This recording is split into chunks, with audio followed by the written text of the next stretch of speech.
Hmm, ya kenapa anakku? Disuruh balik ke sampai bapak. Oh, ya yang mari silakan dulu. Tutup aja pintunya. Oke, silakan duduk. Kamu Duita ya? 12 IPA 1? Iya. Oh ya. Kenapa tadi disuruh balik kelas ini? Karena ada masalah pak. Ada masalah? Iya. Masalahnya apa itu?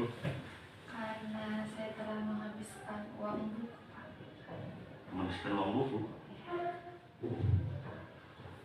Berarti si Duita datang sini karena bermasalah menghabiskan uang buku. Jadi disuruh sama wali kelas tadi sini. Iya. Baik. Nampaknya kalau begitu lebih baik kita mengadakan konseling individu nak ya, untuk mungkin bisa membantu si Duita nanti menyelesaikan masalah yang Duita alami sekarang ini. Baik, mungkin sebelum kita memulai kegiatannya yang mau dibicarakan tentang masalah Duita ini, kita berdoa dulu nak ya. Ya, baik. Mari kita bersatu dalam doa. Lalu kita memiliki beberapa asas dan konseling individu apa kan gitu. Tadi kamu bilang belum pernah mengikuti konseling individu. Saya jelaskan sedikit. Konseling individu itu adalah sebuah sebuah bantuan yang biasa kami lakukan sebagai guru BK kepada siswa. Nah, biasa kami lakukan pada siswa untuk membantu menyelesaikan masalah-masalah yang sedang dihadapi oleh siswa ya, seperti sekarang masalah yang sedang kamu hadapi. Nah, ini tujuannya mengadakan konseling individu. Dalam konseling individu ini kita memiliki asas kerahasiaan. Ini asas keterbukaan. Artinya asas keterbukaan itu sangat diharapkan dari Duita untuk terbuka tentang masalah yang si Duita hadapi ini. Artinya pelongkan semua apa yang ada di pikiran kamu kepada Bapak, dan kita akan coba menggali apa sih permasalahannya dan kira-kira solusi apa sih nanti yang menurut kamu terbaik untuk mengatasi masalahmu ini. Itu namanya asas keterbukaan dalam konseling individu ya. Lalu satu lagi yang terpenting itu asas kerahasiaan. Si Duita tak perlu khawatir tentang apa yang akan kita bicarakan ini. Yang kita bicarakan ini bersifat rahasia, hanya you and me. Artinya hanya kita yang mengetahui tentang masalah kamu ini. Rahasianya dijamin. Makanya saya minta kamu terbuka. Tapi bisa saja sih yang namanya seperti kalian yang masih remaja merasa punya beban dan bercerita kepada temanmu dan akhirnya ketahuan sama yang lain, entah teman-temanmu gitu nakku. Yaitu mungkin kamu nanti menceritakan itu, karena kalau Bapak kan harus memegang teguh sebuah kerahasiaan itu tentang masalah ini. Begitu nak ya, paham kan? Baik. Kalau begitu si Duita, baiknya supaya kita bisa berjalan dialog kita ini, konsultasi kamu ini, konseling kamu ini kepada Bapak, sebaiknya kita bikin sebuah penyegaran dulu supaya kamu lebih tenang, refresh, segar untuk menyelesaikan masalah kamu. Baik, saya minta Duita menutup mata, lalu menarik napas dari hidung, lalu keluarkan pelan-pelan, relax. Coba saya minta sekarang mulai. Keluarkan, tarik, lagi, keluarkan, tarik. Anggaplah kamu datang sini dengan ikhlas dan dengan tujuan dapat menyelesaikan masalahmu, dan buang semua pikiran-pikiran yang tidak baik.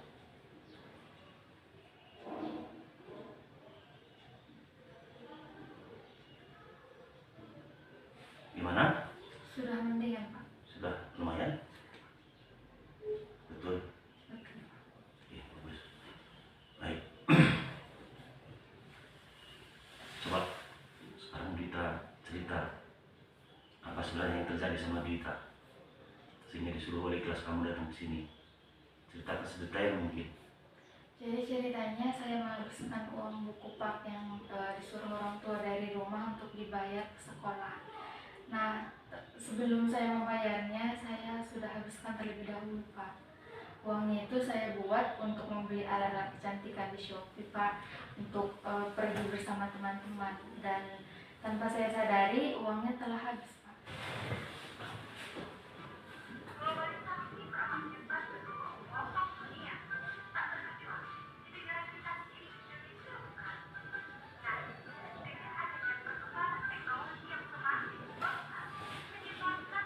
sebelum Dita datang ke sini capek ya, capek pasti yang berpikir ya. Iya, Pak. Tapi belum pernah ada pikiran, wah udahlah uang tadi sudah saya habiskan, saya akan mencari solusi-solusi untuk bisa mengatasi uang yang sudah habis tadi. Tidak pernah terpikir seperti itu. Enggak, Pak. Jadi apa saja yang selama ini terjadi sama kamu ketika terjadi perbuatan yang sudah kamu lakukan ini? Sebenarnya saya menghabiskan uang tanpa orang tua ketahui, Pak. Jadinya bagi saya itu tidak menjadi sesuatu masalah yang besar, Pak. Oh, tidak menjadi masalah yang besar. Jadi kalau selama ini menurut kamu tidak menjadi masalah yang besar, apa kamu sudah punya solusi memang selama ini? Pemikirannya, saya nanti membuat seperti ini untuk menyelesaikannya, untuk bisa membayar uang yang sudah saya habiskan itu, begitu. Belum, Pak.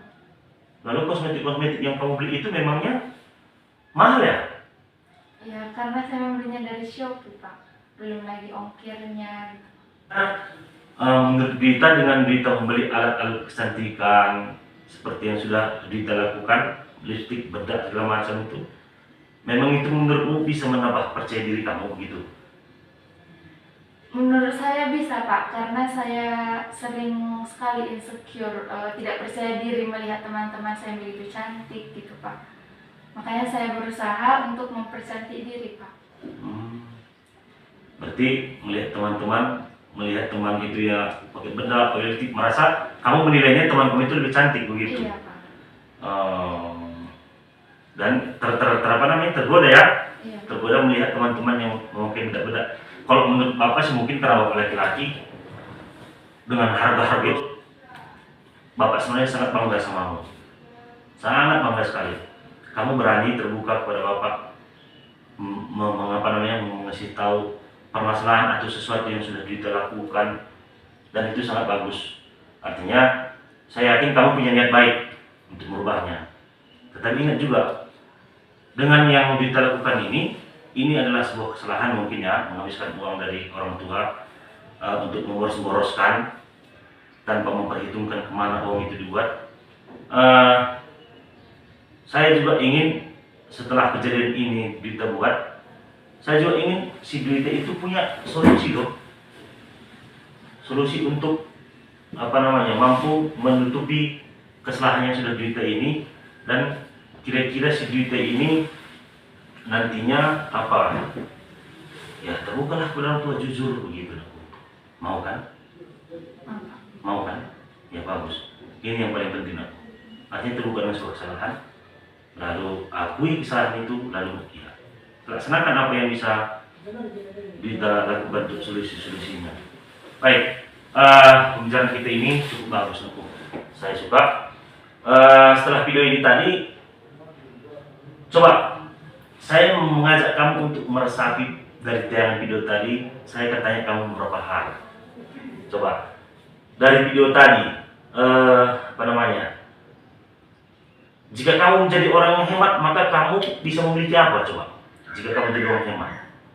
Menurut saya, jika saya hemat, saya akan memiliki tabungan, Pak, untuk di masa depan. Jika kamu menjadi orang hemat, berarti kamu akan memiliki tabungan. Baik, bagus. Saya coba tanya kamu lagi. Berarti kalau kamu sadar bisa memiliki tabungan, berarti hemat itu perlu nggak sih, Dita? Sebenarnya itu perlu sekali, Pak, karena ada pepatah yang mengatakan hemat itu pangkal kaya. Oke, perlu sekali ya, hemat itu pangkal kaya. Oke, baik, saya tanya lagi kamu. Nah, itu sebenarnya sudah kamu akui kan? Bersama teman-teman kamu sering nongkrong, sering makan-makan. Kemana biasanya kalian? Biasanya kami pergi ke suatu tempat, entah itu ke kafe, Pak, entah tempat yang lain, tempat wisata. Yang uang yang ada itu pun habis tidak mungkinnya tidak bisa manajemennya begitu ya? Iya, Pak. Tapi tadi kan kamu sudah jawab, seandainya kamu hemat, kamu bisa memiliki apa? Memiliki tabungan kan? Iya, Pak. Ya kan bisa saja. Kalau mulai dari sekarang nanti misalnya si Dita mau berubah, bagus, kita bersyukur. Mulai bisa menabung, alangkah enaknya. Iya kan? nanti ketika ada sesuatu yang penting sama kita, tak mau beli sesuatu yang untuk apa namanya, untuk proses belajar mengajar kita, atau mungkin sesuatu yang lebih penting lagi seperti itu, apalagi nanti kita mau kuliah kan sudah ada uang. Tugas ini sebenarnya gampang sekali.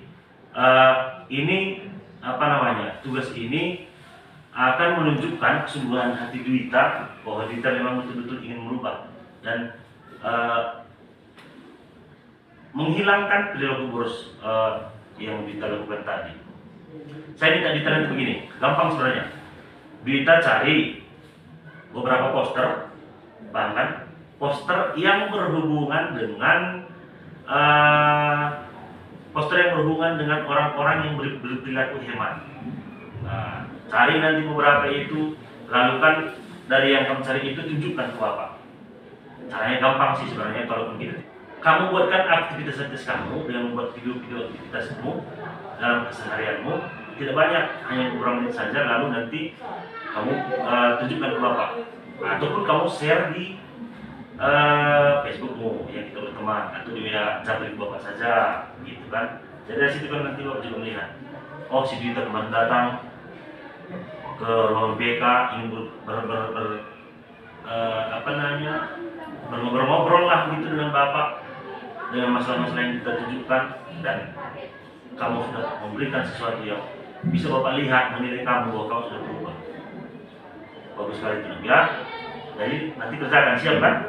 Ada masalah kan? Ya, bagus.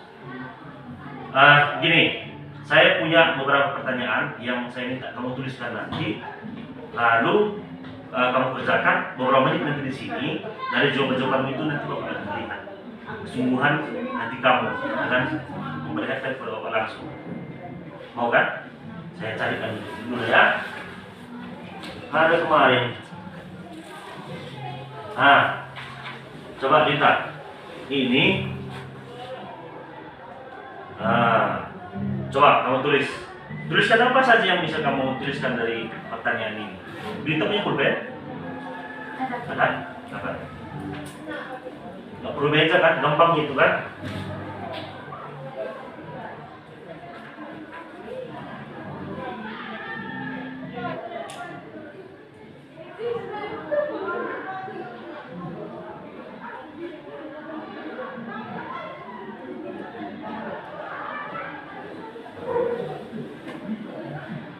Bagus nih. Dari perkataan-perkataan yang kita tadi perbincangkan, justru malah lebih bagus dari yang kamu tulis. Mungkin kamu lebih merasa nyaman ya menuliskan sesuatu di kertas daripada kita bicara seperti ini. Bagus nak Bu. Ini sudah matang. Saya rasa tidak kurangnya, dan dari yang kamu jawab ini sudah merupakan sebuah solusi dari permasalahan yang kita kamu hadapi ini. Pertemuan kita sudah selesai. Mudah-mudahan kamu sudah semakin baik. Lalu tunjukkan nanti niat itu tadi seperti yang sudah kita kasih tahu tadi, foto-fotonya tadi semua, kegiatan tadi urutkan nanti semua kasih ke Bapak. Selesai pertemuan kita. Baik, tadi kita buka dengan doa. Sekarang kita tutup dengan doa. Tadi Bapak yang buat doa, sekarang giliran kita yang buat doa. Mau? Boleh, baik, angkat. Angkat.